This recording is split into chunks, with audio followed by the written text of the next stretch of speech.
بسم اللہ الرحمن الرحیم، تختی نمبر 25، رسم الخط لکھنے. اس میں لکھنے کا طریقہ اور پڑھنے کا طریقہ الگ الگ ہے. اسی کو واضح طور پر اس میں بتایا گیا ہے. ناظرین غور سے دیکھیں گے. اس میں جو ہے سو کلام پاک میں مختلف جگہوں پر ایسے جو ہے سو لکھنے کا طریقہ جو آئے گا وہ آئے گا، اور پڑھنے کا طریقہ الگ ہے. لکھنے کا طریقہ الگ ہے، پڑھنے کا طریقہ الگ ہے. دیکھیے گا، ہم پڑھ کے بتاتے ہیں اور بغور سنے غور طلب بات ہے. اور اس بات کو سن کر کے عمل کریں گے، پڑھیں گے، گھما پھرا کے ویڈیو بھی دیکھیں گے، انشاءاللہ بات سمجھ میں آ جائے گی. دیکھیے ہم بتاتے ہیں. یہ لکھنے کا طریقہ افائم ماتا، پڑھنے کا طریقہ افائم ماتا، لا الہ اللہ، پڑھنے کا طریقہ لکھنے کا طریقہ لا الہ اللہ، پڑھنے کا طریقہ لا الہ اللہ، لکھنے کا طریقہ تبو آ، پڑھنے کا طریقہ تبو آ، لکھنے کا طریقہ من نبائی، پڑھنے کا طریقہ من نبائی، لکھنے کا طریقہ ملائہ، پڑھنے کا طریقہ ملائہ، لکھنے کا طریقہ ولا اوضعو، پڑھنے کا طریقہ ولا اوضعو، لکھنے کا طریقہ سمودا، پڑھنے کا طریقہ سمودا، لکھنے کا طریقہ لتتلوا، پڑھنے کا طریقہ لتتلوا، لکھنے کا طریقہ لن ندعو، پڑھنے کا طریقہ لن ندعو، لکھنے کا طریقہ لشیء، پڑھنے کا طریقہ لشیء،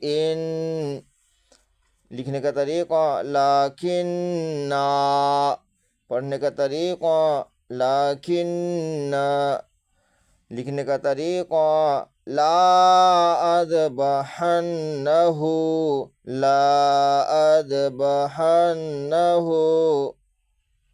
یہاں پر تشدید چھوٹ گیا ہے. دیکھیے دوسرا قلم دے، یہاں پر دیکھیے تشدید، یہاں پر لا اذبحنہ اس میں ہے، اس میں تشدید ہے. یہاں لکھنے والا تھوڑا سا مسٹیک کر دیا ہے. چلیے لا اذبحنہ، پڑھنے کا طریقہ لا اذبحنہ. دیکھیے اس پیج میں بھی اسی طرح سے ہے. لکھنے کا طریقہ لیربوا فی، پڑھنے کا طریقہ لیربوا فی، لکھنے کا طریقہ لا الی الجحیم، پڑھنے کا طریقہ لا الی الجحیم، لکھنے کا طریقہ لیبلوا، پڑھنے کا طریقہ لیبلوا،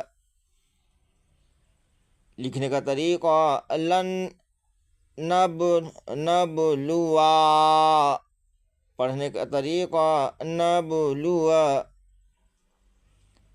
لکھنے کا طریقہ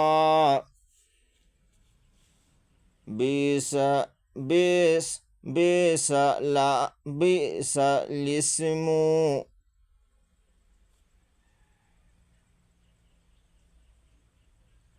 بیس الاسم، پڑھنے کا طریقہ بیس الاسم، لکھنے کا طریقہ لا انتم اشد، پڑھنے کا طریقہ لَأَنْتُمْ أَشَدُّ، یہ حمزہ میں جو ویسے دیا ہوا ہے گنچن، یہ الف نہیں پڑھا جائے گا.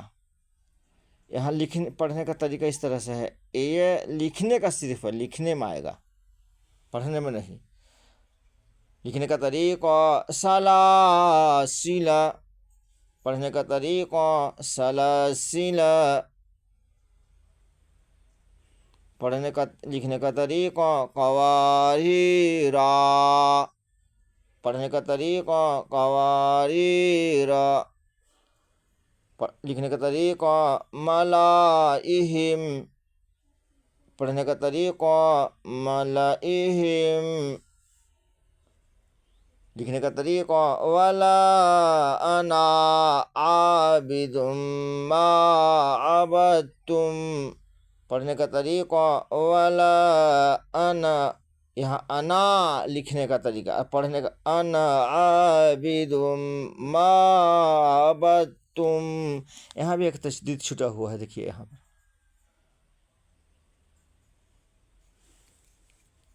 عبدتم.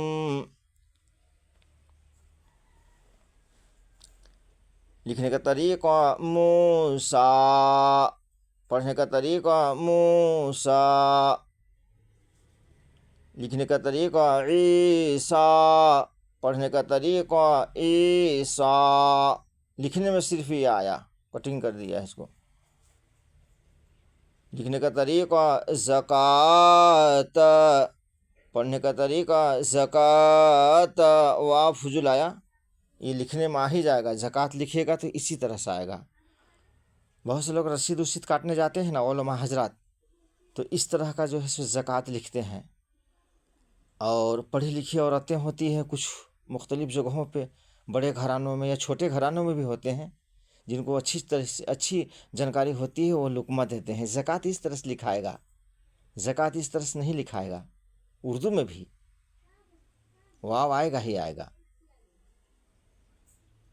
ہے نا. یہ لقمہ کھانے والا معاملہ ہے، لکھنے میں یہ آئے گا. چونکہ الفاظ جو ہے سو زکوٰۃ عربی کا ہے، عربی میں اردو میں آیا ہے، تو اس طرح سے نہ لکھیں زکوٰۃ، یہ لقمہ کھانا پڑ جائے گا ورنہ. لکھنے کا طریقہ صلاۃ، پڑھنے کا طریقہ صلاۃ، یہ لکھنے میں آئے گا ہی، صلاۃ نماز کو کہتے ہیں نا. لکھنے کا طریقہ حیات، پڑھنے کا طریقہ حیات، لکھنے کا طریقہ مشکوٰۃ، پڑھنے کا طریقہ مشکوٰۃ. اس کو ویڈیو کو گھما پھرا کے دو چار مرتبہ میں نہیں ہوتا ہے تو 10 مرتبہ اللہ جل شانہ کے قرآن مقدس کو پڑھنے جاننے کے لیے اس میں جد و جہاد پوری زندگی کو کھپانے کا حکم ہے. انسان کی حقیقت زندگی دیکھی جائے کہ انسان کے جینے کا مقصدیت اللہ کے کلام کو پڑھنا اور اس پر عمل کرنا، اس کو کھریز کے جاننا، اس کو گھما پھرا کے سمجھنا بوجھنا، ایک جگہ نہیں مختلف جگہوں میں جا کے پوچھنا، جب تک کہ پوری بات سمجھنا آ جائے تب تک انسان اس جد و جہد میں لگے رہے، اس جستجو اور تلاش میں لگے رہے کہ جب تک کہ قرآن نہ پڑھنا آ جائے. قرآن پڑھنا فرض عین ہے، صحیح پڑھنا. قرآن کو اگر اچھے استاذ مل جائیں اور بیسیکل اور بنیادی تعلیم صحیح ہو جائے تو قرآن کو پڑھنا آسان ہے، ورنہ قرآن کے پڑھانے والے تھوڑے کمزور ہوں تو قرآن کو الٹا سیدھا پڑھا کے رکھ دیں گے. اس لیے اچھے معلم کا آپ تشخیص کریں، چناؤ کریں، تحقیق کر کے اس کو جو ہے سو پڑھواویں، تو انشاءاللہ ایک نہیں لاکھوں کروڑوں کی زندگی آخرائی اعتبار سے، آخرت کے اعتبار سے اخرائی زندگی بالکل چمچماتی زندگی ہوگی. قرآن کا نماز میں صحیح پڑھنا فرض ہے. قرآن اگر نماز میں صحیح نہیں پڑھی جائے تو نماز نہیں ہوگی، نماز نہیں ہوتی ہے. بیکار سجدہ، سہو، اٹھنا بیٹھنا، وضو کرنا، ٹھنڈی میں گرمی میں نہانا، تو سب بیکار ہو جائے گا۔ اس لیے قرآن کو صحیح یا درست تغی کے ساتھ، نب و نہج کے ساتھ، اس کا جو خاص خاص مخارج ہیں، پڑھنے کے طریقے ہیں، اس کو جاننا نہایت ضروری ہے۔ کچھ ایسے طریقے ہیں جس کو جاننا ضروری نہیں ہے، لیکن کچھ ایسے قواعد گرامر ہیں، مخرج کا جاننا اور جو ہے سو مخارج کے اعتبار سے قرآن کو پڑھنا، یہ فرض ہے۔ اگر قرآن میں مخرج مسٹیک ہوا، غلط ہوا، تو اچھے مولوی یا علماء ہم ہیں، ان کی بھی نماز نہیں ہوگی۔ سب قرآن کو برابر نہیں پڑھ پاتے ہیں۔ قرآن کو پڑھنے کے لیے گرامر کا، تجوید، قواعد التجوید، تسہیل التجوید، بہت ساری کتابیں ہیں۔ ان کتابوں کا مطالعہ کیجئے اور انشاءاللہ الرحمن کوشش کیجئے کہ قرآن آپ کی زندگی میں قرآن کی تعلیم درستگی ہو جائے اور درستگی کے ساتھ قرآن پڑھنے والے بنیں۔ انشاءاللہ الرحمن میں سرسری بطور ڈال دیا ہوں اتنا ویڈیو، مگر کہیں کہیں مجھے سمجھ میں آئے گی بات، تو وہاں پہ میں تفصیل کر کے میں ڈالوں گا ویڈیو انشاءاللہ الرحمن۔ میرے چینل سے آپ مدد لیتے رہیے۔ یہ چینل آخری ہے اس کتاب کی، مگر کہیں کہیں میں اور اسی کتاب سے میں ویڈیو بناؤں گا، تاکہ امت مسلمہ کی زندگی میں قرآن کا پڑھنا نہایت ضروری ہے۔ وہ قرآن آ جائے تو اللہ جل شانہ دین کے اعتبار سے بھی مجھے مالا مال کر دے گا، اور اخرائی زندگی میں اللہ جل شانہ ہمیں ہر اعتبار سے نوازے گا، خوش ہوگا۔ مقصدیت ہے رب کی خوشی۔ میں اللہ تو کرم فرما، خود کو مجھے اچھے قرآن پڑھنے کی، اس سے بھی اچھا پڑھنے کی توفیق عطا فرما، آمین ثم آمین۔ دوستو، میرے چینل میں نئے شخص آنے والے میرے چینل کو سبسکرائب کریں گے۔ اتنی ہی پر اپنی باتوں کو ختم کر کے انشاءاللہ الرحمن ودا لیتا ہوں۔ فقط والسلام ورحمۃ اللہ وبرکاتہ۔